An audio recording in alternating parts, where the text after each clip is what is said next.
కానీ మీ మనస్సు అక్కడ నిలబడదు. నిలబడడం కోసమే షోడశోపచారాలు. షోడశోపచారములంటే మీరు ఒక్కసారి జాగ్రత్తగా అర్థం చేసుకోండి, మీకు అర్థమైపోతుంది.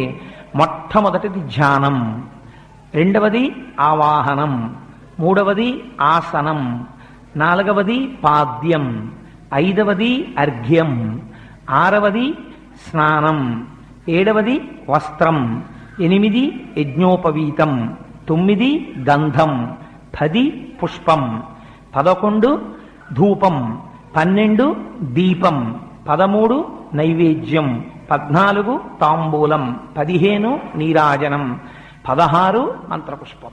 మీరు ఒకటి పూజ దగ్గర మొదలెట్టినప్పుడు బాగా జ్ఞాపకం పెట్టుకోండి. మీరు పూజ పూర్వాంగంలో ప్రారంభం చేసినప్పుడు అక్కడ ఉన్నవాడు భగవానుడు, నేను ఆరాధకుణ్ణి అని మొదలు పెడతారు. 16వ కళ దగ్గరికి వచ్చేటప్పటికి చంద్రుడు పూర్ణత్వాన్ని పొందుతాడు, పౌర్ణమి చంద్రుడు అయిపోతాడు, పూర్ణమైపోతాడు.